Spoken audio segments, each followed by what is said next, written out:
ਕੀ ਸਾਡੀ ਕੌਮ ਦਾ ਉਹ ਹਿੱਸਾ ਜਿਹਨੂੰ ਅਜੇ ਤੱਕਰ ਵੀ ਇਹ ਅਹਿਸਾਸ ਨਹੀਂ ਹੋਇਆ ਜਿਹੜਾ ਹੋਣਾ ਚਾਹੀਦਾ ਕਿ ਸਾਡੀ ਆਜ਼ਾਦੀ ਤੋਂ ਬਗੈਰ, ਖਾਲਿਸਤਾਨ ਤੋਂ ਬਗੈਰ ਸਾਡਾ ਬਚਣਾ ਮੁਸ਼ਕਲ ਹੈ। ਕੀ ਉਹਨਾਂ ਨੂੰ ਪਤਾ ਹੈ ਕਿ ਬੀਜੇਪੀ ਦਾ ਰਾਜ ਆਉਣ ਦਾ ਕੀ ਅਰਥ ਹੈ? ਇਹ ਗੱਲ ਆਪਦੀ ਥਾਂ ਤੇ ਆ ਕਿ ਕਾਂਗਰਸ ਤੇ ਬਾਦਲ ਦਲ ਵਾਲੇ ਜਾਂ ਹੋਰ ਕੋਈ ਸਿਆਸੀ ਧਿਰ ਜੇ ਰਾਜ ਕਰੇ ਤਾਂ ਵੀ ਉਹੀ ਕੁਝ ਹੋਣਾ। ਪਰ ਬੀਜੇਪੀ ਤਾਂ ਬਹੁਤ ਹੀ ਜ਼ਿਆਦਾ ਸ਼ਾਤਰ ਸਮਝੀ ਜਾਂਦੀ ਆਰਐਸਐਸ ਦੀ ਅਗਲਾ ਫਰੰਟ ਫੋਰਸ ਹੈ। ਕਿ ਸਿੱਖ ਤਾਂ ਹਿੰਦੂ ਨੇ, ਗੁਰੂ ਸਾਹਿਬਾਨ ਜਿਹੜੇ ਆ ਉਹ ਹਿੰਦੂਆਂ ਦੇ ਸੀ, ਹਿੰਦੂਆਂ ਦੇ ਘਰਾਂ 'ਚ ਜੰਮੇ ਸੀ। ਜਿਹੜਾ ਇਸ ਤਰੀਕੇ ਦੀਆਂ ਗੱਲਾਂ ਕਰਦਾ ਉਹ ਹਿੰਦੂ ਸਭ ਤੋਂ ਨੀਚ ਹੈ। ਪਰ ਇਹ ਘੱਟ ਨੀਚ ਮੈਂ ਮੰਨਦਾ ਉਸ ਹਿੰਦੂ ਨੂੰ। ਸਭ ਤੋਂ ਜਿਹੜਾ ਇਹ ਤੋਂ ਵੀ ਮਾੜਾ ਨੀਚ ਬੰਦਾ ਉਹ ਸਿੱਖ ਆ ਜਿਹੜਾ ਕਿਸੇ ਹਿੰਦੂ ਦੇ ਮੂੰਹ ਤੋਂ ਇਹ ਗੱਲ ਸੁਣ ਕੇ ਚੁੱਪ ਕਰ। ਸੋ ਇਸ ਨੀਚ ਮਾਹੌਲ ਦੇ ਵਿੱਚ ਬੀਜੇਪੀ ਜਾਂ ਆਰਐਸਐਸ ਤਾਂ ਉਹਨਾਂ ਸਾਰਿਆਂ ਦਾ ਅੱਡਾ ਵਾ ਜਿਹੜੇ ਕਹਿੰਦੇ ਆ ਕਿ ਗੁਰੂ ਗ੍ਰੰਥ ਸਾਹਿਬ ਪੰਜਵਾਂ ਵੇਦ ਆ, ਜਿਹੜੇ ਕਹਿੰਦੇ ਆ ਕਿ ਜਪਜੀ ਸਾਹਿਬ ਗੀਤਾ ਦਾ ਛੋਟਾ ਰੂਪ ਆ। ਸੋ ਇਹ ਜਿਹੜਾ ਹਿੰਦੂ ਜਾਂ ਸਿੱਖ ਬੀਜੇਪੀ ਆਰਐਸਐਸ ਵਾਲਾ ਨਾ, ਇਹ ਸਭ ਤੋਂ ਖਤਰਨਾਕ। ਕਾਂਗਰਸ ਸਾਡੇ ਨਾਲ ਸਿੱਧਾ ਲੜਦੀ ਭਿੜਦੀ ਰਹੀ, ਅਸੀਂ ਉਹਨਾਂ ਨੂੰ ਠੋਕਦੇ ਆ, ਉਹ ਸਾਨੂੰ ਮਾਰਦੇ ਆ। ਪਰ ਇਹ ਤੁਹਾਡੇ ਖੜੇ ਖੜੋਤੇ ਅਮਰਧਾਰੀ ਗੁਰਸਿੱਖ ਦਾ ਕੇਸਾਧਾਰੀ ਹਿੰਦੂ ਬਣਾਉਣ ਵਾਲਾ ਪ੍ਰੋਜੈਕਟ ਲਈ ਫਿਰਦੇ। ਠੋਕਵਾਂ ਜਵਾਬ ਆਉਂਦਾ ਸਿੱਖਾਂ ਵੱਲੋਂ ਕਿ ਤੁਸੀਂ ਸਾਨੂੰ ਹਿੰਦੂ ਹੋਣ ਦੀ ਗਾਲ ਕੱਢੀ ਹੈ। ਸਾਡੇ ਲਈ ਸਭ ਤੋਂ ਗੰਦੀ ਗਾਲ ਆ ਵੀ ਤੁਸੀਂ ਸਾਨੂੰ ਹਿੰਦੂ ਕਿਹਾ। ਇਸ ਗੱਲ ਦੇ ਉੱਤੇ ਹੁਣ ਬੀਜੇਪੀ ਜਾਂ ਆਰਐਸਐਸ ਨੇ ਇਹ ਤਰੀਕਾ ਲੱਭਿਆ ਕਿ ਸਿੱਖਾਂ ਨੂੰ ਚੜਾਉਣ ਦੀ ਬਜਾਏ ਇਹ ਗੱਲ ਕਰਨੀ ਬੰਦ ਕਰੀ ਜਾਵੇ ਥੋੜੇ ਟਾਈਮ ਲਈ। ਉਲਟਾ ਆਪਾਂ ਸਿੱਖਾਂ ਨੂੰ ਪਚੜਾਓ, ਭਰਮਾਓ ਤੇ ਸਿੱਖਾਂ ਦੇ ਕਹਿੰਦੇ ਕਹਾਉਂਦੇ ਬੰਦੇ ਨਾਲ ਜੋੜੋ। ਜੋ ਕੁਝ ਵੀ ਕਹਿ ਕੇ ਉਹ ਜੁੜਦੇ ਆ ਤੇ ਜਿਹੜੀਆਂ ਗੱਲਾਂ ਨਾਲ ਉਹ ਉਲਝਦੇ ਆ, ਪ੍ਰਵੋਕ ਹੁੰਦੇ ਆ, ਉਹ ਕਰਨੀਆਂ ਬੰਦ ਕਰੋ। ਤੋ ਜਿਹੜੀ ਗੱਲ ਜਗਮੀਤ ਬਰਾੜ, ਚਰਨਜੀਤ ਬਰਾੜ ਵਰਗੇ ਜਾਂ ਹੋਰ ਜਿਹੜੇ ਭੱਜ ਕੇ ਬੀਜੇਪੀ 'ਚ ਜਾ ਰਹੇ ਨੇ, ਇਹ ਉਸ ਛਲ ਕਪਟ ਦਾ, ਉਸ ਸਾਮ ਦਾਮ ਦੰਡ ਭੇਦ ਵਾਲੀ ਨੀਤੀ ਦਾ ਨਤੀਜਾ। ਫੋਰ ਉੱਤੇ ਪ੍ਰੋਗਰਾਮ ਖਬਰ ਦੀ ਖਬਰ ਦੇਖ ਰਹੇ ਸਾਰੇ ਦਰਸ਼ਕਾਂ ਨੂੰ ਮੈਂ ਸਰਬਜੀਤ ਸਿੰਘ ਘੁਮਾਣ ਫਤਿਹ ਅਰਜ਼ ਕਰਦਾ ਜੀ। ਵਾਹਿਗੁਰੂ ਜੀ ਕਾ ਖਾਲਸਾ, ਵਾਹਿਗੁਰੂ ਜੀ ਕੀ ਫਤਿਹ।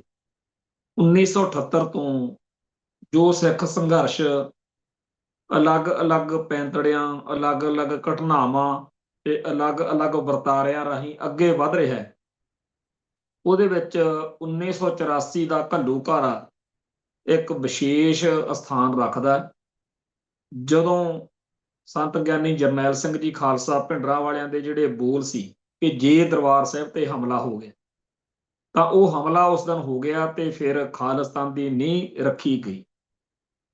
4 ਜੂਨ 1984 ਨੂੰ 4:40 ਤੇ ਜਦੋਂ ਪਹਿਲਾ ਗੋਲਾ ਹਿੰਦੁਸਤਾਨੀ ਸਟੇਟ ਨੇ ਅਕਾਲ ਤਖਤ ਸਾਹਿਬ ਵੱਲ ਨੂੰ ਸੁੱਟਿਆ ਤਾਂ ਹਿੰਦੁਸਤਾਨ ਨਾਲੋਂ ਸਿੱਖਾਂ ਦਾ ਰਿਸ਼ਤਾ ਸਦਾ ਲਈ ਟੁੱਟ ਗਿਆ। ਉਸ ਤੋਂ ਬਾਅਦ ਵਿੱਚ ਸਿੱਖ ਕੌਮ ਦਾ ਕਤਲੇਆਮ, ਇੱਕ ਤਰਫਾ ਨਸਲਕੁਸ਼ੀ ਦਾ ਦੌਰ ਜਿਹੜਾ ਚੱਲਿਆ। ਨਵੰਬਰ 1984 ਦੇ ਪਹਿਲੇ ਹਫ਼ਤੇ ਸਾਰੇ ਭਾਰਤ ਵਿੱਚ ਦਿੱਲੀ ਸਮੇਤ ਸਿੱਖਾਂ ਦੀ ਨਸਲਕੁਸ਼ੀ ਹੋਈ। ਇਹਨਾਂ ਵਰਤਾਰਿਆਂ ਤੋਂ ਬਾਅਦ ਸਿੱਖ ਜਗਤ 26 ਜਨਵਰੀ 1986 ਨੂੰ ਅਕਾਲ ਤਖਤ ਸਾਹਿਬ ਦੇ ਸਨਮੁਖ ਜੁੜਿਆ। ਉਸ ਦਿਨ ਵਿਸ਼ਾਲ ਸਮੁੰਦਰ ਜਿਹੜਾ ਸੀ ਦਸਤਾਰਾਂ ਦਾ, ਉਹ ਅੰਮ੍ਰਿਤਸਰ ਦੀ ਧਰਤੀ ਤੇ ਵਗ ਰਿਹਾ ਸੀ। ਇਸ ਮੌਕੇ ਸਰਬੱਤ ਖਾਲਸਾ ਦੇ ਰਾਹੀਂ ਸਿੱਖ ਕੌਮ ਨੇ ਆਪਦੇ ਅਗਲੇ ਸੰਘਰਸ਼ ਦਾ ਜਿਹੜਾ ਕਦਮ, ਰਾਹ, ਮੰਜ਼ਿਲ ਮਿਥਿਆ। ਖਾਸ ਤੌਰ ਤੇ ਇੱਥੇ ਇੱਕ ਪੰਥਕ ਕਮੇਟੀ ਬਣਾਈ ਗਈ, ਜਿਸ ਪੰਥਕ ਕਮੇਟੀ ਨੇ 29 ਅਪ੍ਰੈਲ 1986 ਨੂੰ ਖਾਲਿਸਤਾਨ ਦਾ ਐਲਾਨ ਕੀਤਾ। ਖਾਲਿਸਤਾਨ ਦੇ ਐਲਾਨ ਵਿੱਚ, ਖਾਲਿਸਤਾਨ ਦੇ ਸੰਘਰਸ਼ ਵਿੱਚ ਬਹੁਤ ਸਾਰੇ ਉਤਰਾਅ ਚੜਾਅ ਆਉਣੇ ਸੀ, ਜਿਹੜੇ ਆਏ। ਕਦੇ ਸੰਘਰਸ਼ ਬਹੁਤ ਉੱਤੇ ਚਲੇ ਗਿਆ ਤੇ ਜਾਪਿਆ ਕਿ ਮੰਜ਼ਿਲ ਬਿਲਕੁਲ ਦਰਾਂ ਦੇ ਨੇੜ ਖੜੀ ਹੈ, ਕਦੇ ਮੰਜ਼ਿਲ ਬਹੁਤ ਜ਼ਿਆਦਾ ਦੂਰ ਦਿਖੀ। ਪਰ ਸੰਘਰਸ਼ ਲਗਾਤਾਰ ਜਾਰੀ ਹੈ ਤੇ ਯਕੀਨਨ ਜਦੋਂ ਤੱਕ ਖਾਲਸਾ ਪੰਥ ਆਪਣੀ ਮੰਜ਼ਿਲ ਤੇ ਨਹੀਂ ਪਹੁੰਚਦਾ, ਇਹ ਸੰਘਰਸ਼ ਜਿਹੜਾ ਹੈ ਉਹ ਲਗਾਤਾਰ ਲੜਿਆ ਜਾਵੇਗਾ। ਅੱਜ ਇਹ ਸਾਰੀ ਵਾਰਤਾ ਸੰਗਤ ਨਾਲ ਸਾਂਝੀ ਕਰਨ ਦਾ ਆਧਾਰ ਇਹ ਹੈ ਕਿ 26 ਜਨਵਰੀ ਆ ਰਹੀ ਹੈ, ਜਿਸ ਦਿਨ 1986 ਨੂੰ, ਅੱਜ ਤੋਂ 40 ਸਾਲ ਪਹਿਲਾਂ, ਸਿੱਖ ਜਗਤ ਨੇ ਸਰਬੱਤ ਖਾਲਸਾ ਦੇ ਰਾਹੀਂ ਆਪਣੀ ਮੰਜ਼ਿਲ ਮਿਥੀ ਸੀ, ਪੰਥਕ ਕਮੇਟੀ ਬਣੀ ਸੀ। ਉਹਦੀ ਯਾਦ ਵਿੱਚ ਖਾਲਿਸਤਾਨੀ ਜਥੇਬੰਦੀਆਂ ਵੱਲੋਂ ਪੰਜਾਬ ਦੀ ਧਰਤੀ ਉੱਤੇ ਦਰਬਾਰ ਸਾਹਿਬ ਅੰਮ੍ਰਿਤਸਰ ਦੇ ਵਿੱਚ ਇਸ ਵਾਰੀ ਫੇਰ ਵੱਡਾ ਇਕੱਠ ਸੱਦਿਆ ਗਿਆ, ਜਿਹਦੇ ਵਿੱਚ ਸ਼੍ਰੋਮਣੀ ਅਕਾਲੀ ਦਲ ਅੰਮ੍ਰਿਤਸਰ, ਜਥੇਦਾਰ ਜਗਤਾਰ ਸਿੰਘ ਹਵਾਰਾ ਕਮੇਟੀ, ਪੰਚ ਪ੍ਰਧਾਨੀ ਜਥਾ ਭਾਈ ਦਲਜੀਤ ਸਿੰਘ ਵਾਲੀ ਧਿਰ ਤੇ ਦਲ ਖਾਲਸਾ, ਇਹਨਾਂ ਸਾਰੀਆਂ ਧਿਰਾਂ ਨੇ ਸਰਬੱਤ ਖਾਲਸਾ 1986 ਦੀ ਯਾਦ ਵਿੱਚ ਇਕੱਤਰਤਾ ਅਤੇ ਇਸ ਮੌਕੇ ਅਰਦਾਸ ਕਰਨ ਦਾ ਪ੍ਰੋਗਰਾਮ ਸੱਦਾ ਦਿੱਤਾ ਹੈ ਤੇ ਖਾਲਿਸਤਾਨ ਪ੍ਰਤੀ ਆਪਣੇ ਅਹਿਦ ਨੂੰ ਦੁਹਰਾਉਣ ਦਾ ਇਹ ਪ੍ਰੋਗਰਾਮ ਉਲੀਕਿਆ। ਸੋ 26 ਜਨਵਰੀ 2026 ਦਾ ਦਿਨ ਉਹਨਾਂ ਸ਼ਹੀਦਾਂ ਦੀ ਯਾਦ ਨੂੰ ਸਮਰਪਿਤ ਆ, ਜਿਨ੍ਹਾਂ ਨੇ ਕੌਮ ਦੀ ਆਜ਼ਾਦੀ ਲਈ ਜਾਨਾਂ ਵਾਰੀਆਂ। ਉਹਨਾਂ ਯੋਧਿਆਂ ਨੂੰ ਸਤਿਕਾਰ ਦੇਣ ਦਾ ਦਿਨ ਹੈ, ਜਿਨ੍ਹਾਂ ਨੇ ਧਰਮ ਦੀ ਜੰਗ ਲੜੀ। ਉਹ ਬੇਸ਼ੁਮਾਰ ਗੁਰੂ ਪਿਆਰੇ, ਜਿਨ੍ਹਾਂ ਨੇ ਇੰਡੀਅਨ ਸਟੇਟ ਦਾ ਜ਼ੁਲਮ ਝੱਲਿਆ, ਜਿਹੜੇ ਇਸ ਮੌਕੇ ਦੁਨੀਆ ਭਰ ਦੇ ਵਿੱਚ ਖਿੱਲਰ ਚੁੱਕੇ ਨੇ। ਸੋ ਜਿਹੜਾ ਇਹ ਦਿਹਾੜਾ, ਇਸ ਦਿਨ ਜਿੱਥੇ ਜਿਹੜੇ ਭੈਣ ਭਰਾ, ਜਿਹੜੀਆਂ ਗੁਰੂ ਦੀਆਂ ਸੰਗਤਾਂ ਅੰਮ੍ਰਿਤਸਰ ਦਰਬਾਰ ਸਾਹਿਬ ਕੰਪਲੈਕਸ ਵਿੱਚ ਪਹੁੰਚ ਸਕਦੀਆਂ ਨੇ, ਉਹਨਾਂ ਨੇ ਤਾਂ ਇੱਥੇ ਹਾਜ਼ਰੀ ਲਵਾਉਣੀ ਹੋਈ ਹੈ। ਪਰ ਜਿਹੜੇ ਨਹੀਂ ਪਹੁੰਚ ਸਕਦੇ, ਉਹਨਾਂ ਸਭ ਲਈ ਵੀ ਇਹ ਮੌਕਾ ਹੈ ਕਿ ਆਪੋ ਆਪਣੇ ਸਥਾਨ ਤੇ, ਆਪੋ ਆਪਣੇ ਘਰ ਵਿੱਚ, ਆਪੋ ਆਪਣੇ ਬੱਚਿਆਂ 'ਚ, ਪਰਿਵਾਰਾਂ 'ਚ, ਦੋਸਤਾਂ ਮਿੱਤਰਾਂ 'ਚ, ਪਾਰਕਾਂ 'ਚ ਜਾਂ ਜਿੱਥੇ ਵੀ ਕਿਤੇ ਹੋਣ, ਇਸ ਗੱਲ ਨੂੰ ਜ਼ਰੂਰ ਚੇਤੇ ਕਰਨ ਕਿ 40 ਵਰ੍ਹੇ ਪਹਿਲਾਂ ਸਾਡੀ ਕੌਮ ਨੇ ਪੰਥ ਦੀ ਸਾਂਝੀ ਪੀੜ ਨੂੰ ਕਿਵੇਂ ਇੱਕ ਮੰਜ਼ਿਲ ਦੇ ਰੂਪ ਦੇ ਵਿੱਚ ਮਿਥਿਆ ਸੀ ਕਿ ਖਾਲਿਸਤਾਨ ਬਗੈਰ ਗੁਜ਼ਾਰਾ ਨਹੀਂ। ਸੋ ਇਹ ਬੜਾ ਚੰਗਾ ਉਦਮ ਹੈ। ਅਸੀਂ ਚਾਹੁੰਦੇ ਹਾਂ ਕਿ ਹਰ ਸਾਲ 29 ਅਪ੍ਰੈਲ 1986 ਦਾ ਦਿਹਾੜਾ ਵੀ ਕੌਮ ਇਸੇ ਤਰੀਕੇ ਨਾਲ ਮਨਾਉਣਾ ਸ਼ੁਰੂ ਕਰੇ।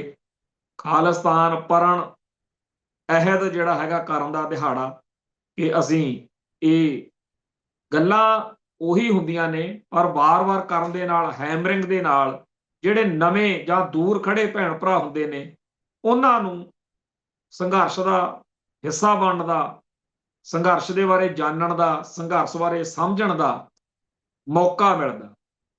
ਸੋ ਜਿਹੜਾ ਦਲ ਖਾਲਸਾ ਨੇ, ਭਾਈ ਦਲਜੀਤ ਸਿੰਘ ਬਿੱਟੂ ਵਾਲਾ ਗਰੁੱਪ ਪੰਚ ਪ੍ਰਧਾਨੀ ਜਥਾ, ਜਥੇਦਾਰ ਭਾਈ ਜਗਤਾਰ ਸਿੰਘ ਹਵਾਰਾ ਕਮੇਟੀ ਤੇ ਸ਼੍ਰੋਮਣੀ ਅਕਾਲੀ ਦਲ ਅੰਮ੍ਰਿਤਸਰ ਜੋ ਸਰਦਾਰ ਸਿਮਰਨਜੀਤ ਸਿੰਘ ਦੀ ਪਾਰਟੀ ਹੈ, ਇਹਨਾਂ ਸਭ ਨੇ ਇਹ ਸੱਦਾ ਦਿੱਤਾ। ਪਰ ਇਹ ਨਹੀਂ ਕਿ ਇਹ ਤਾਂ ਸਿਰਫ ਸੱਦਾ ਜਾਂ ਪ੍ਰਬੰਧਕ ਨੇ, ਪਰ ਜਿੰਨੀਆਂ ਵੀ ਪੰਜਾਬ ਦੇ ਵਿੱਚ ਜਾਂ ਹੋਰ ਦੂਰ ਨੇੜੇ ਹੋਰ ਸਭਾ ਸੁਸਾਇਟੀਆਂ, ਜਥੇਬੰਦੀਆਂ ਪੰਥ ਦੀ ਚੜ੍ਹਦੀ ਕਲਾ ਲੋਚਦੀਆਂ ਨੇ, ਕੌਮ ਨੂੰ ਸਮਝਦੀਆਂ ਨੇ ਕਿ ਇੰਡੀਅਨ ਸਟੇਟ ਦੇ ਵਿੱਚ ਰਹਿੰਦੇ ਆ ਸਾਡਾ ਕੁਝ ਨਹੀਂ ਬਣ ਸਕਦਾ, ਉਹਨਾਂ ਸਭ ਦਾ ਇਸ ਮੌਕੇ ਹਾਜ਼ਰ ਹੋਣਾ, ਇਹਦੀ ਹਮਾਇਤ ਵਿੱਚ ਆਉਣਾ ਬੜਾ ਲਾਜ਼ਮੀ ਹੈ। ਖੈਰ, ਅਗਲੇ ਮਸਲੇ ਵੱਲ ਜਾਂ ਅਗਲੇ ਨੁਕਤੇ ਵੱਲ ਜੇ ਆਈਏ ਤਾਂ ਜਥੇਦਾਰ ਰਹੇ, ਅਕਾਲ ਤਖਤ ਸਾਹਿਬ ਦੇ ਜਥੇਦਾਰ ਰਹੇ, ਤਖਤ ਸ੍ਰੀ ਦਮਦਮਾ ਸਾਹਿਬ ਦੇ ਜਥੇਦਾਰ ਰਹੇ, ਗਿਆਨੀ ਹਰਪ੍ਰੀਤ ਸਿੰਘ ਦੀ ਇੱਕ ਇੰਟਰਵਿਊ ਚਰਚਾ ਵਿੱਚ ਹੈ। ਇਹ ਜਿਹੜੀ ਇੰਟਰਵਿਊ ਹੈ, ਇਹ ਇੰਟਰਵਿਊ ਨਿਊਜ਼ 18 ਚੈਨਲ ਤੇ ਹੋਈ ਸੀ।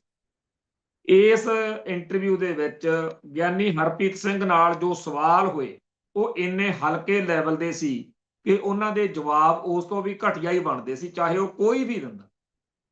ਮੈਂ ਅਕਸਰ ਇਸ ਪ੍ਰੋਗਰਾਮ ਰਾਹੀਂ ਇਹ ਗੱਲ ਕਹਿੰਦਾ ਰਿਹਾ। ਅੱਜ ਜਥੇਦਾਰ ਜਿਹੜੇ ਮੌਜੂਦਾ ਨੇ, ਕਿਉਂਕਿ ਇਸ ਸਿਸਟਮ ਦੇ ਵਿੱਚੋਂ ਇਹੋ ਜਿਹੇ ਆਉਣੇ ਆ, ਤੇ ਜਦੋਂ ਤੱਕ ਵਿਧੀ ਵਿਧਾਨ ਰਾਹੀਂ ਸਿਸਟਮ ਨਹੀਂ ਆਉਂਦਾ। ਗਿਆਨੀ ਕੁਲਦੀਪ ਸਿੰਘ ਗੜਗੱਜ ਨਾਲ ਵੀ ਕਿਸੇ ਮਸਲੇ ਤੇ ਗੱਲ ਹੋ ਰਹੀ ਸੀ, ਮੈਂ ਉਦੋਂ ਵੀ ਉਹਨਾਂ ਨੂੰ ਆਖਿਆ ਕਿ ਮੀਡੀਆ ਜਿਸ ਤਰੀਕੇ ਨਾਲ ਸਾਡੀ ਕੌਮ ਦਾ, ਸਾਡੇ ਧਰਮ ਦਾ, ਸਾਡੀਆਂ ਰਵਾਇਤਾਂ ਦਾ, ਉਹਨਾਂ ਨੂੰ ਸਮਝ ਹੀ ਨਹੀਂ ਵਿਚਾਰਿਆਂ ਨੂੰ ਵੀ ਕੀ ਚੱਕਰ ਆ, ਤੇ ਇਹਦੇ ਨਾਲ ਸਾਡੀ ਜਿਹੜੀ ਨਵੀਂ ਪਨੀਰੀ ਆ, ਉਹਦੇ ਦਿਲ ਦਿਮਾਗ ਵਿੱਚ ਸਾਡੇ ਧਰਮ ਦੇ ਬਾਰੇ ਬਹੁਤ ਨਾਵਾਚਕਤਾ ਫੈਲ ਰਹੀ ਹੈ। ਤੇ ਇਸ ਗੱਲ ਦਾ ਕਿ ਸ਼ਬਦ ਕਿਹੜੇ ਵਰਤਨੇ ਆ, ਜਿਵੇਂ ਕਹਿ ਦੇਣਗੇ ਗੁਰੂ ਗ੍ਰੰਥ ਸਾਹਿਬ ਦਾ ਸਰੂਪ ਜਿਹੜਾ ਹੈਗਾ ਉਹ ਗਾਇਬ ਹੋ ਗਿਆ ਜਾਂ ਚੋਰੀ ਹੋ ਗਿਆ, ਹੁਣ ਇੱਕ ਪਾਸੇ ਅਸੀਂ ਜਾਗਤ ਜੋਤ ਕਹਿੰਦੇ ਆ, ਲਿਵਿੰਗ ਗੁਰੂ, ਜੀਵਤ ਗੁਰੂ ਦਾ ਦਰਜਾ, ਰੁਤਬਾ। ਦੂਜੇ ਪਾਸੇ ਸਾਡੇ ਸ਼ਬਦ ਜਿਹੜੇ ਆ ਕਈ ਵਾਰੀ ਹਾਣ ਦੇ ਨਹੀਂ ਹੁੰਦੇ, ਸਾਨੂੰ ਸਿੱਖ ਸ਼ਬਦਾਵਲੀ ਲੱਭਣੀ ਪਊਗੀ। ਪਰ ਇੱਥੇ ਤਾਂ ਗੱਲ ਕਰਦੇ ਵਕਤ ਕਿਸੇ ਅਹੁਦੇ ਦਾ, ਬੰਦਿਆਂ ਦਾ ਸਾਕਸ਼ ਨਾਲੋਂ ਵੱਧ ਉਹਦੀ ਸ਼ਖਸੀਅਤ ਦਾ, ਤੇ ਸ਼ਖਸੀਅਤ ਨਾਲੋਂ ਵੱਧ ਉਹਦੇ ਅਹੁਦੇ ਦਾ ਸਤਿਕਾਰ ਹੁੰਦਾ।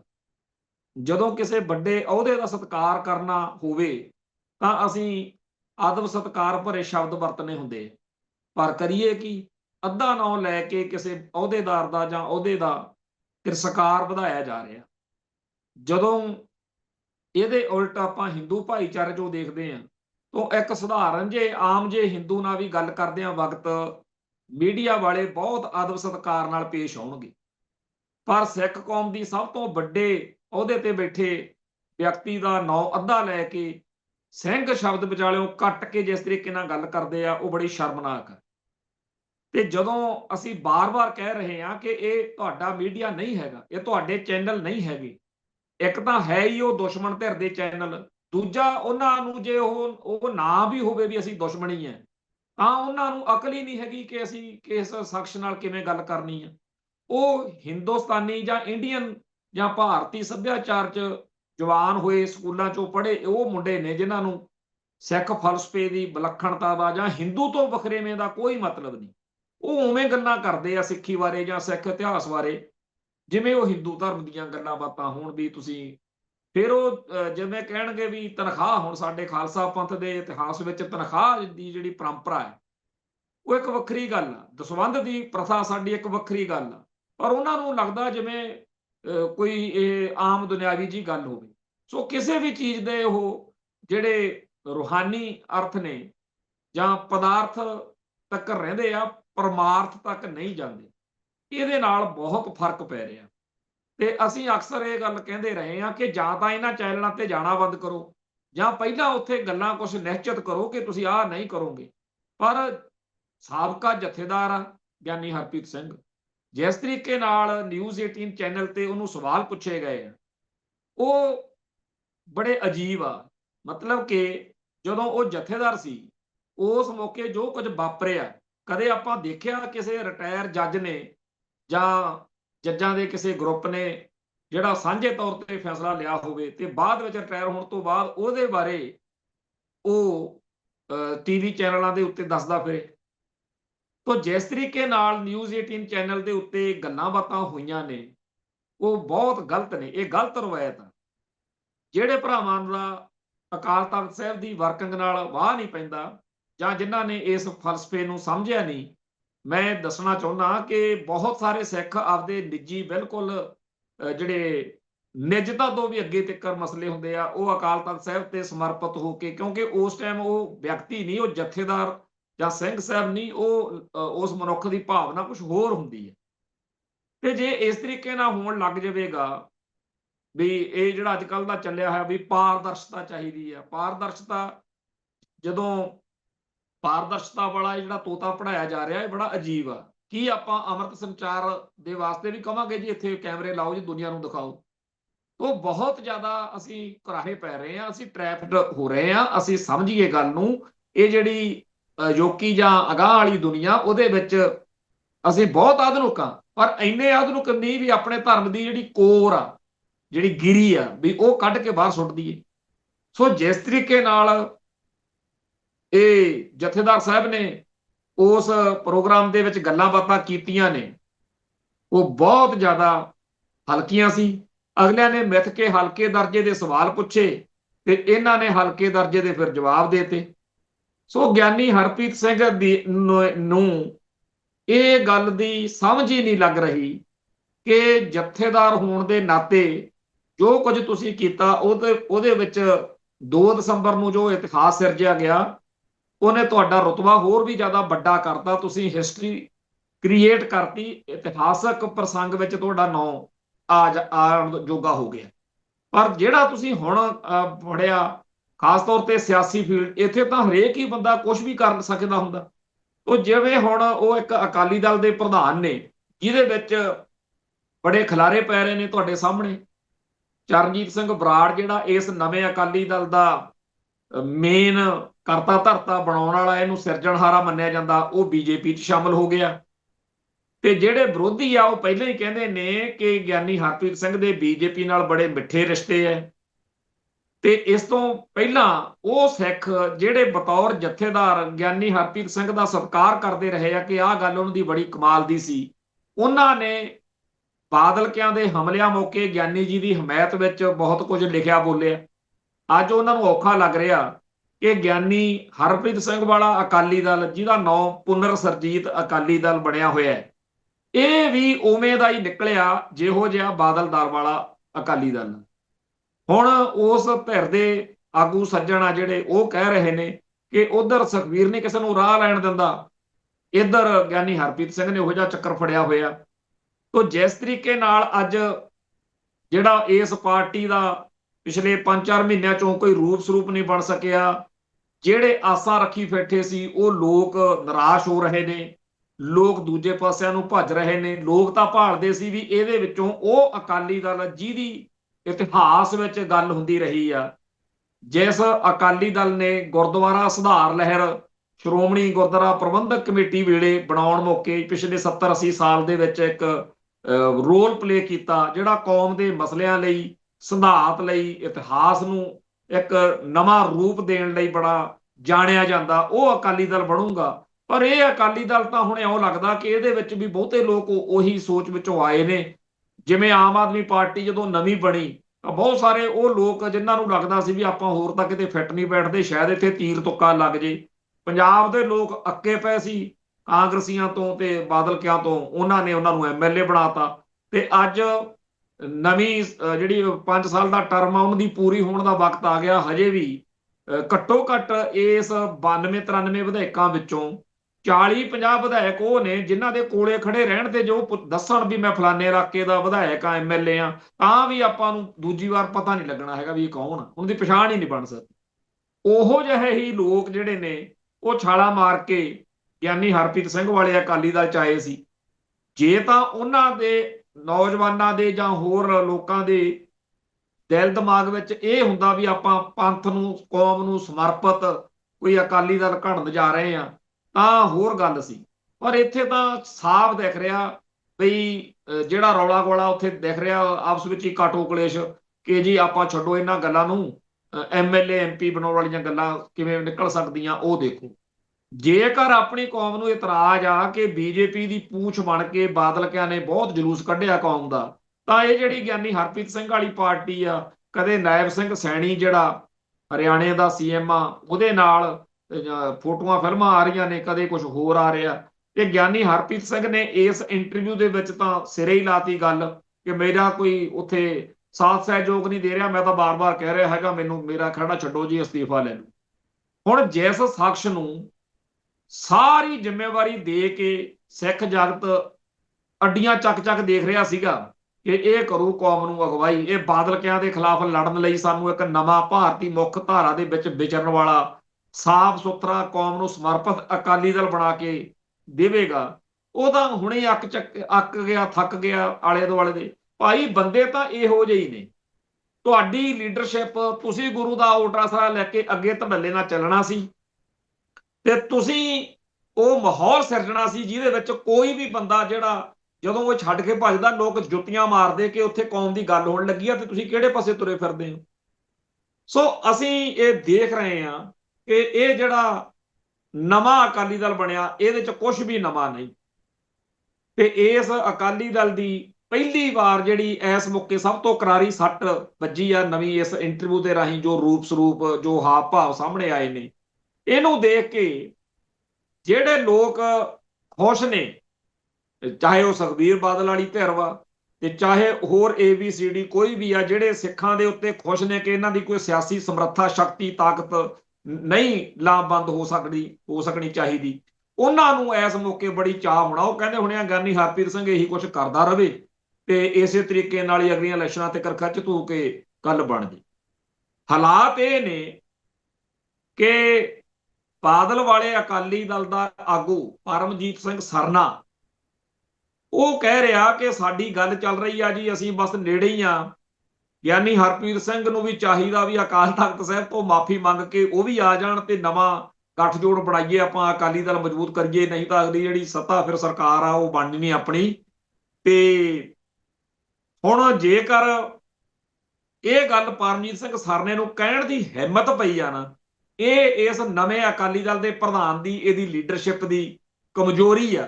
ਨਹੀਂ ਉਹ ਜਦੋਂ ਦੇਖਦੇ ਕਿ ਇੱਕ ਕੌਮ ਨੂੰ ਸਮਰਪਿਤ ਅਕਾਲੀ ਦਲ ਆ, ਅਸੀਂ ਇਹਨਾਂ ਦੇ ਤਾਂ ਕੋਲ ਦੀ ਨਹੀਂ ਲੰਘ ਸਕਦੇ, ਅਸੀਂ ਇਹਨਾਂ ਤੋਂ ਆਪਦਾ ਦੂਰੀ ਰੱਖੀਏ, ਸਾਡਾ ਇਹਨਾਂ ਦਾ ਕੋਈ ਬਣਦਾ ਨਹੀਂ।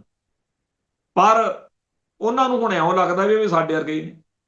ਦੂਜੇ ਪਾਸੇ ਇਹ ਜਿਹੜੇ ਸਰਨੇ ਵਰਗੇ ਨੇ, ਉਹਨਾਂ ਦਾ ਤਾਂ ਬਾਬਾ ਆਦਮ ਨਰਾਲਾ ਹੀ ਆ। ਅੱਜ ਭਾਵੇਂ ਅਖਬਾਰਾਂ 'ਚ ਵਿਰੋਧ ਛਪ ਗਿਆ, ਪਰ ਕੱਲ ਬੜੀ ਮਾੜੀ ਗੱਲ ਕੀਤੀ ਸਰਨੇ ਨੇ।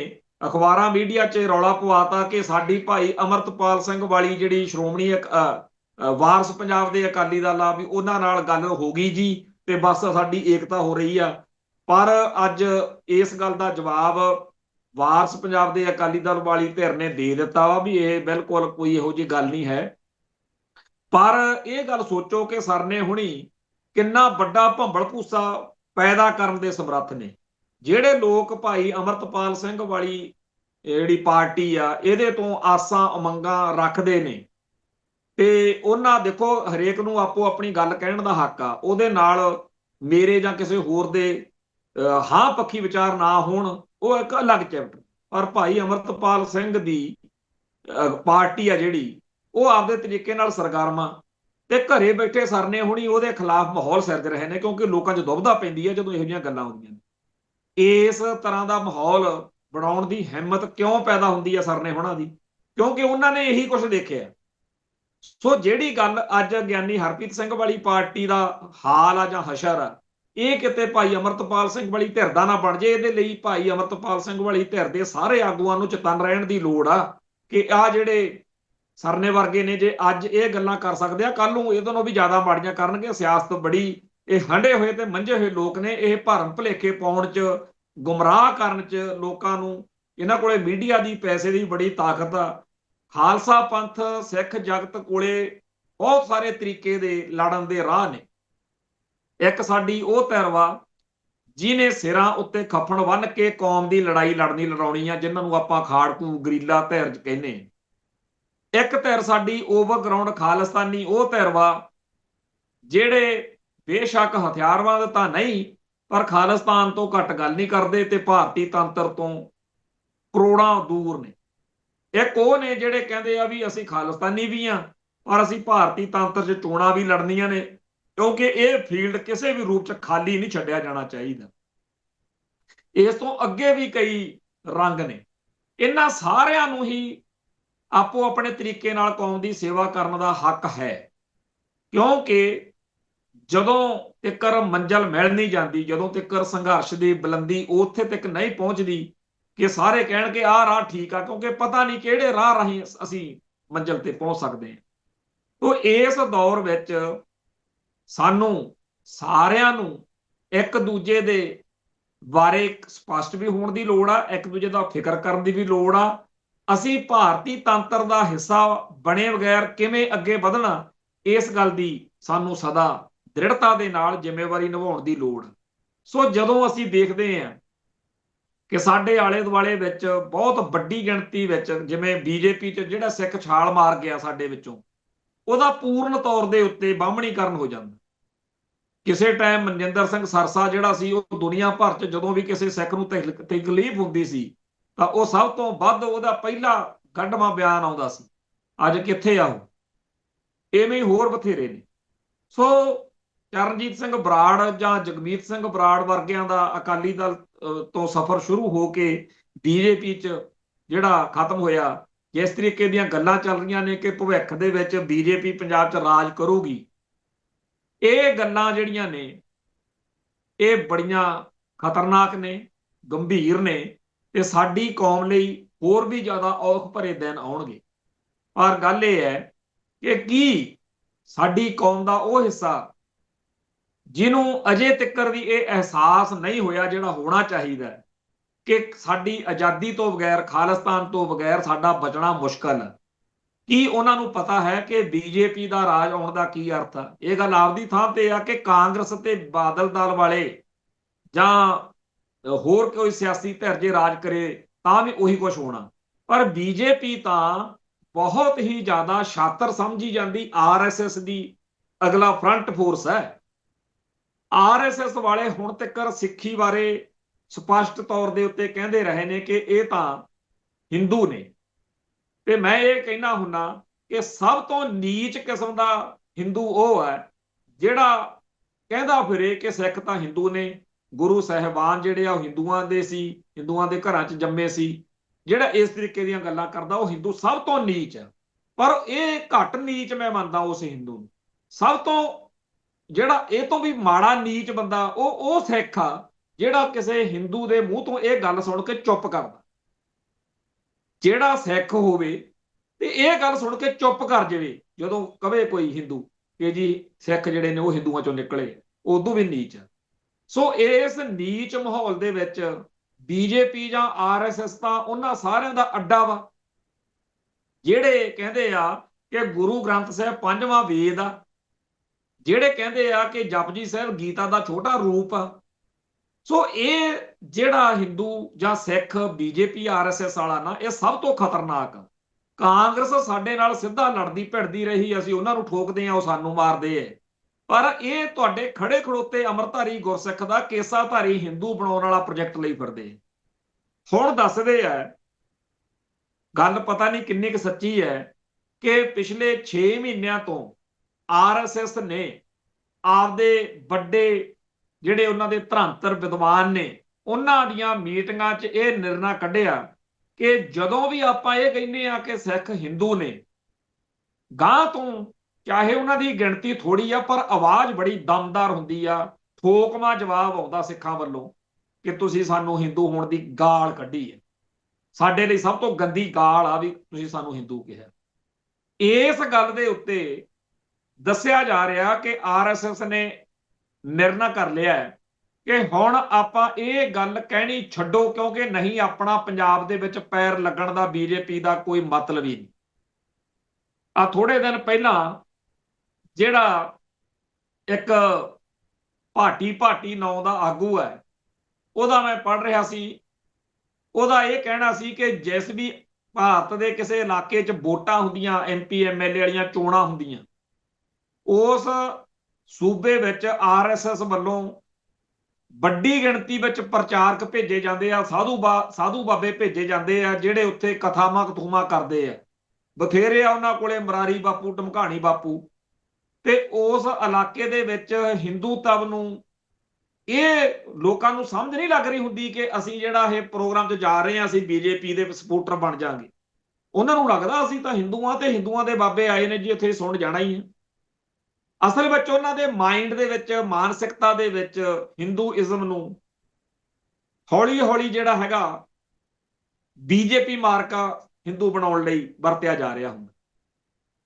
ਉਹ ਭਾਟੀ ਦੱਸ ਰਿਹਾ ਸੀਗਾ ਕਿ ਸਾਰੇ ਭਾਰਤ ਵਿੱਚ ਇਹ ਫਾਰਮੂਲਾ ਉਹਨਾਂ ਦਾ ਕਾਮਯਾਬ ਕਿਸੇ ਨਾ ਕਿਸੇ ਰੂਪ 'ਚ ਕੁਛ ਨਾ ਕੁਛ ਹੱਦ ਤੱਕ ਹੋ ਜਾਂਦਾ, ਪਰ ਪੰਜਾਬ ਵਿੱਚ ਇਹ ਫਾਰਮੂਲਾ ਅਸਫਲ ਰਿਹਾ।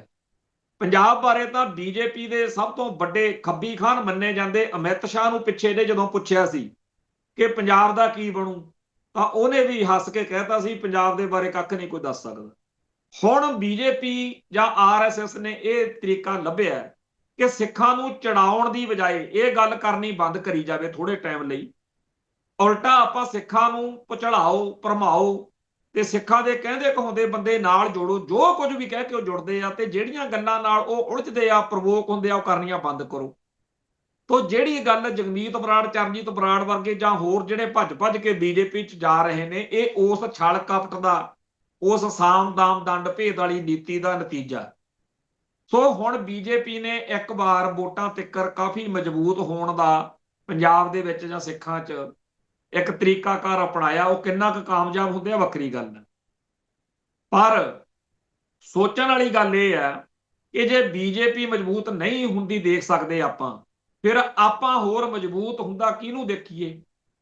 ਇੱਥੇ ਸਾਡੇ ਸਾਹਮਣੇ ਕਿੰਨੇ ਸਾਰੇ ਫਰੰਟ ਨੇ, ਇਹਨਾਂ ਫਰੰਟਾਂ ਦਾ ਆਪਸ ਵਿੱਚ ਹੀ ਵਖਰੇਵਾਂ ਵੀ ਸਪਸ਼ਟ ਹੈ, ਪਰ ਸਾਡੇ ਸਾਰਿਆਂ ਦੇ ਲਈ ਸਭ ਤੋਂ ਸੱਚੀ ਜਾਂ ਠੋਸ ਗੱਲ ਇਹੀ ਆ ਕਿ ਜਿਹੜੇ 26 ਜਨਵਰੀ 1986 ਦੇ ਸਰਬੱਤ ਖਾਲਸਾ ਨੂੰ ਜਾਂ ਉਹਦੇ ਵਿੱਚੋਂ ਨਿਕਲੀ ਪੰਥਕ ਕਮੇਟੀ ਦੇ ਏਜੰਡੇ ਖਾਲਿਸਤਾਨ ਨੂੰ ਸਮਰਪਿਤ ਆ, ਸਾਨੂੰ ਸਭ ਤੋਂ ਵੱਧ ਉਹਨਾਂ ਧਿਰਾਂ ਧੜਿਆਂ ਦਾ ਸਾਥ ਸਹਿਯੋਗ ਦੇਣਾ ਚਾਹੀਦਾ। ਸੋ ਜਿਹੜਾ ਆਪਾਂ ਸ਼ੁਰੂ ਜਿੱਥੋਂ ਗੱਲ ਕੀਤੀ ਕਿ 26 ਜਨਵਰੀ ਦਾ ਇਸ ਵਾਰੀ 40 ਸਾਲਾਂ ਬਾਅਦ ਮਨਾਈ ਜਾ ਰਹੀ ਆਜ਼ਾਦ, ਉਧਰ ਧਿਆਨ ਦੇਣ ਦੀ ਲੋੜ ਹੈ। ਖੈਰ, ਹੁਣ ਆਪਾਂ ਗੱਲ ਕਰਦੇ ਹਾਂ ਜਿਹੜਾ ਪਿਛਲੇ ਦਿਨੀ ਗੁਰਦੁਆਰਾ ਮਾਕਰਨਾ ਰਾਜਾ ਸਾਹਿਬ ਦੇ ਮਜਾਰੇ ਨਾਭ ਕਮਲ ਦਾ ਚੱਲਿਆ ਚੱਕਰ।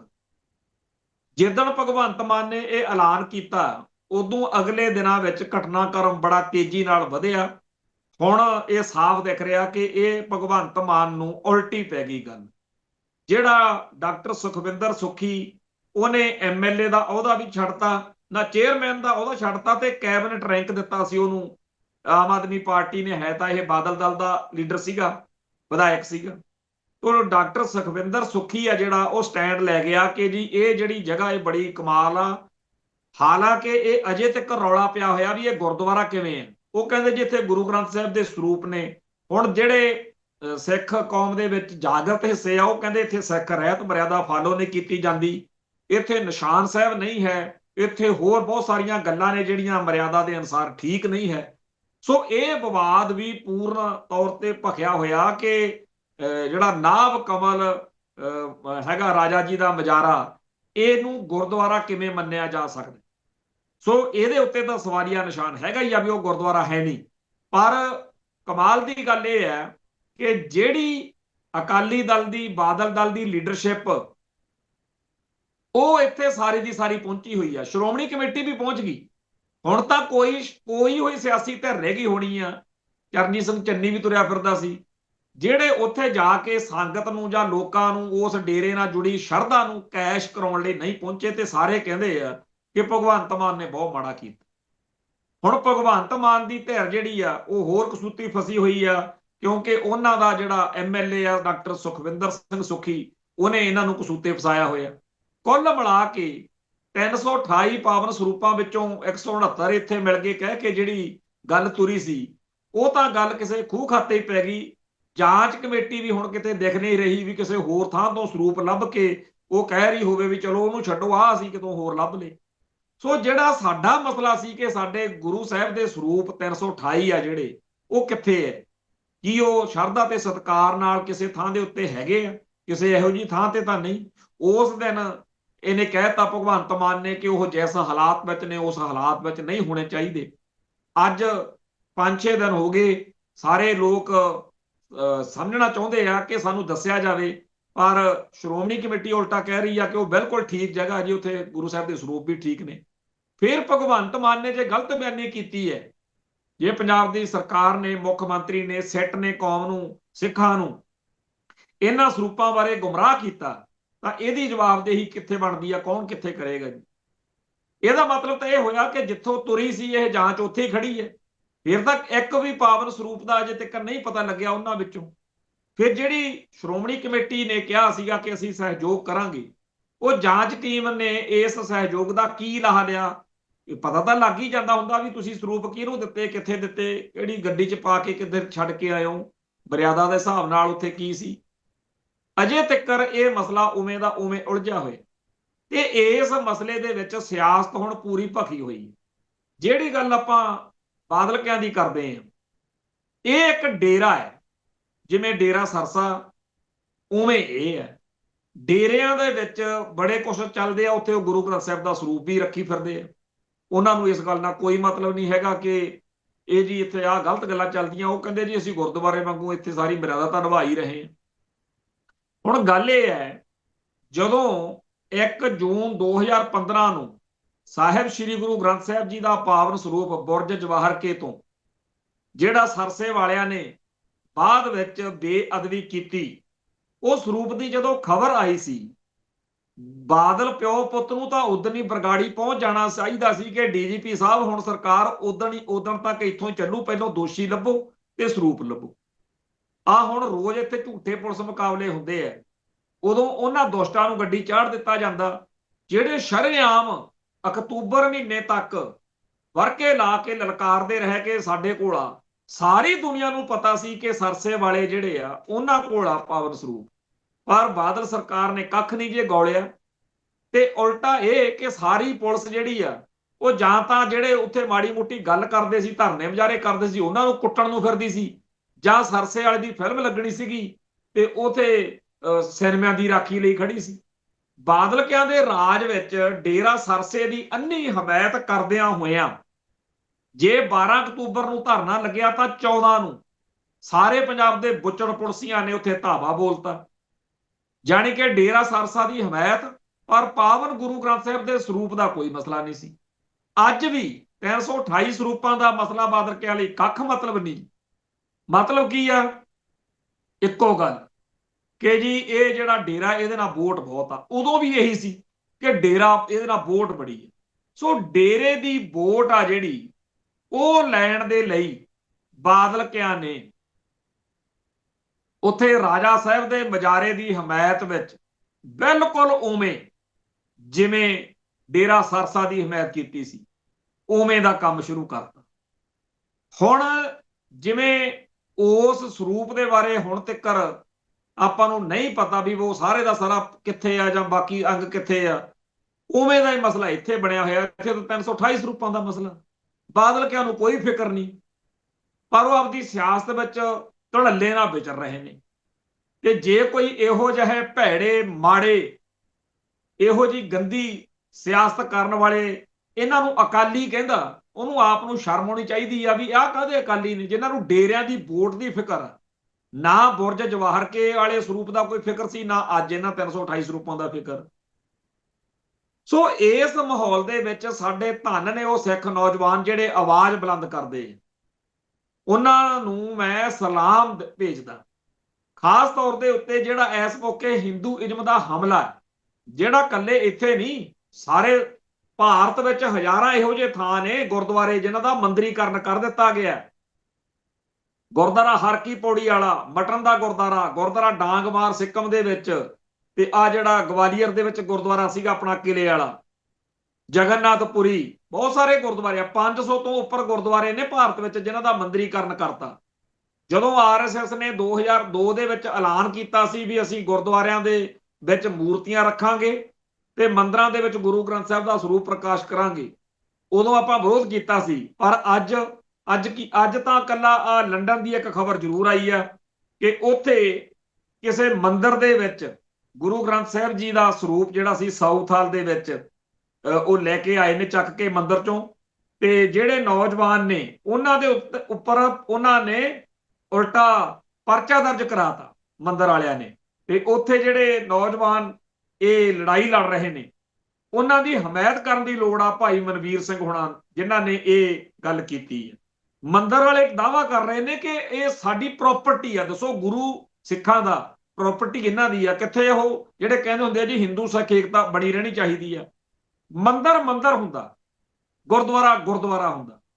ਜੇਕਰ ਮੰਦਿਰ 'ਚ ਜਾਈਏ ਤਾਂ ਉੱਥੇ ਹਿੰਦੂ ਦੇਵੀ ਦੇਵਤਿਆਂ ਦੀਆਂ, ਰਾਮਚੰਦਰ ਕ੍ਰਿਸ਼ਨ ਜਾਂ ਹੋਰ ਜਿਹੜੇ ਉਹਨਾਂ ਦੇ ਅਵਤਾਰ ਨੇ ਉਹਨਾਂ ਦੀਆਂ ਮੂਰਤੀਆਂ ਜਾਂ ਉਹਨਾਂ ਨਾਲ ਸੰਬੰਧਿਤ ਚੀਜ਼ਾਂ ਹੁੰਦੀਆਂ ਨੇ ਜਿਨ੍ਹਾਂ ਦਾ ਉਹ ਹਿੰਦੂ ਮਰਿਆਦਾ ਅਨੁਸਾਰ ਅਦਬ ਸਤਿਕਾਰ ਕਰਦੇ। ਗੁਰਦੁਆਰਾ ਸਾਹਿਬ 'ਚ ਸਾਹਿਬ ਸ੍ਰੀ ਗੁਰੂ ਗ੍ਰੰਥ ਸਾਹਿਬ ਜੀ ਤੋਂ ਬਗੈਰ ਮੂਰਤੀ ਪੂਜਾ ਤਾਂ ਗੁਨਾਹ ਵਾ। ਅਸੀਂ ਬੁੱਤ ਪ੍ਰਸਤ ਨਹੀਂ ਹੈਗੇ। ਉਹ ਬੁੱਤ ਪ੍ਰਸਤੀ ਦੇ ਉਲਟ पूजा अकाल की परचा शब्द का ददार खालसे का। तो जदों मंदिर अते गुरुद्वारे का संकल्प अलग अलग आ तो फिर किड्डे माड़े वा लोग ने जिहड़े कहंदे आ मंदिरां च गुरुद्वारे वाला काम चली जाण दिओ ते गुरुद्वारियां च मंदिरां वाला काम चली जाण दिओ, इहदे नाल हिंदू सिख एकता वधूगी। नहीं, ये कलेश वधूगा। जिवें आ हुण सिख नौजवानां ने जदों देखिया कि गुरु ग्रंथ साहिब जी दे स्वरूप दी इत्थे उस तरीके नाल ਜਿਹੜੀ ਮਰਿਆਦਾ ਨਹੀਂ ਹੋ ਸਕਦੀ, ਇਹ ਮੰਦਰ ਆ ਉਹ ਲੈ ਕੇ ਆਏ ਨੇ ਤੇ ਉਹਨਾਂ ਤੇ ਕੇਸ ਚੱਲ ਪਿਆ। ਤੇ ਇਹ ਚੀਜ਼ ਜਿਹੜੀ ਆ ਆਰਐਸਐਸ ਦੇ ਏਜੰਡੇ ਤਹਿਤ ਅੱਗੇ ਵਧ ਰਹੀ ਹੈ। ਔਰ ਇਹ ਕੱਲਾ ਲੰਡਨ ਦੀ ਨਹੀਂ ਜਾਂ ਇੰਗਲੈਂਡ ਦੀ ਨਹੀਂ ਜਾਂ ਹੋਰ ਕਈ, ਇਹ ਬਹੁਤ ਸਾਰੇ ਮੁਲਕਾਂ 'ਚ ਇਹ ਚੀਜ਼ ਵਾਪਰ ਰਹੀ ਆ। ਔਰ ਇਹ ਸਾਰਾ ਭਾਰਤ ਸਰਕਾਰ ਦਾ ਪ੍ਰੋਜੈਕਟ ਵਾ। ਧੰਨ ਦੇ ਨੇ ਉਹ ਸਿੱਖ ਜਿਹੜੇ ਇਹ ਲੜਾਈ ਲੜ ਰਹੇ। ਸੋ ਇਸ ਮਾਹੌਲ ਵਿੱਚ ਜਦੋਂ ਸਿੱਖੀ ਦਾ ਹਿੰਦੂਕਰਨ ਕਰਨ ਦੇ ਲਈ ਗੁਰਦੁਆਰਿਆਂ ਦਾ ਮੰਦਰੀਕਰਨ ਕੀਤਾ ਜਾ ਰਿਹਾ ਤੇ ਮੰਦਰਾਂ ਦੇ ਵਿੱਚ ਗੁਰੂ ਗ੍ਰੰਥ ਸਾਹਿਬ ਦੇ ਸਰੂਪ ਪ੍ਰਕਾਸ਼ ਕਰਨ ਦੀ ਖੇਡ ਚੱਲ ਰਹੀ ਹੈ। ਮੈਂ ਅਜੇ ਵੀ ਬਹੁਤ ਸਾਰੇ ਹਿੰਦੂਆਂ ਨੂੰ ਜਾਣਦਾ ਜਿਹੜੇ ਇਸ ਗੱਲ ਦੇ ਉੱਤੇ ਬੜੇ ਸਪਸ਼ਟ ਨੇ ਕਿ ਜੀ ਮੰਦਰ ਤਾਂ ਮੰਦਰ ਹੁੰਦਾ, ਮੰਦਰ ਦਾ ਤੇ ਗੁਰਦੁਆਰੇ ਦਾ ਫਰਕ ਹੁੰਦਾ। ਧੰਨ ਨੇ ਜੀ ਉਹੋ ਜਿਹੇ ਹਿੰਦੂ ਜਿਹੜੇ ਸਪਸ਼ਟ ਨੇ ਕਿ ਕਿਸੇ ਵੀ ਮੰਦਰ 'ਚ ਗੁਰੂ ਗ੍ਰੰਥ ਸਾਹਿਬ ਦਾ ਸਰੂਪ ਨਹੀਂ ਹੋਣਾ ਚਾਹੀਦਾ। ਪਰ ਜਿਹੜੇ ਆਰਐਸਐਸ ਦੇ ਹਿੰਦੂ ਕੱਟੜਵਾਦ ਦੇ ਭਾਰਤੀ ਏਜੰਸੀਆਂ ਦੇ ਨੇ, ਚਾਹੇ ਉਹ ਸਿੱਖੀ ਭੇਸ ਵਿੱਚ ਹੋਣ ਤੇ ਚਾਹੇ ਉਹ ਹਿੰਦੂ ਹੋਣ, ਉਹ ਸਾਰੇ ਇਸ ਗੱਲ ਤੇ ਨੇ ਕਿ ਮੰਦਰਾਂ ਦੇ ਵਿੱਚ ਗੁਰੂ ਗ੍ਰੰਥ ਸਾਹਿਬ ਦਾ ਸਰੂਪ ਪ੍ਰਕਾਸ਼ ਕਰਨਾ ਚਾਹੀਦਾ। ਆਓ ਖਾਲਸਾ ਜੀ ਉਹਨਾਂ ਸਾਰਿਆਂ ਭਰਾਵਾਂ ਦਾ ਸਾਥ ਦਈਏ ਜਿਹੜੇ ਪੰਥ ਦੀ ਲੜਾਈ ਲੜ ਰਹੇ ਨੇ, ਜਿਹੜੇ ਖਾਲਿਸਤਾਨ ਦੀ ਲੜਾਈ ਲੜ ਰਹੇ ਨੇ। ਆਓ ਦੁਨੀਆ ਭਰ ਦੇ ਵਿੱਚ ਬੈਠੇ ਹੋਏ ਇੱਕ ਇੱਕ ਦੋ ਦੋ ਸਾਰੇ ਸਿੰਘ ਇਕੱਠੇ ਹੋਈਏ ਤਾਂ ਕਿ ਸਾਡੀ ਸਾਂਝੀ ਆਵਾਜ਼, ਸਾਂਝੀ ਤਾਕਤ ਜਿਹੜੀ ਆ ਉਹ ਖਾਲਿਸਤਾਨ ਦੀ ਮੰਜ਼ਿਲ ਨੂੰ ਨੇੜੇ ਲੈ ਕੇ ਆਵੇ। 26 ਜਨਵਰੀ 2026 ਨੂੰ ਸਾਰੇ ਸੰਸਾਰ ਦੇ ਵਿੱਚ ਖਾਲਿਸਤਾਨ ਦੀ ਜਿਹੜੀ ਜੰਗ ਆ ਉਹਨੂੰ ਹੋਰ ਤੇਜ਼ ਕਰਨ ਲਈ ਅਹਿਦ ਕੀਤੇ ਜਾਣ, ਪ੍ਰਣ ਕੀਤੇ ਜਾਣ। ਇੱਥੇ ਸਮਾਪਤੀ ਕਰਦੇ ਹਾਂ ਜੀ। ਨਾਨਕ ਨਾਮ ਚੜ੍ਹਦੀ ਕਲਾ, ਤੇਰੇ ਭਾਣੇ ਸਰਬੱਤ ਦਾ ਭਲਾ। ਵਾਹਿਗੁਰੂ ਜੀ ਕਾ ਖਾਲਸਾ, ਵਾਹਿਗੁਰੂ ਜੀ ਕੀ ਫਤਿਹ।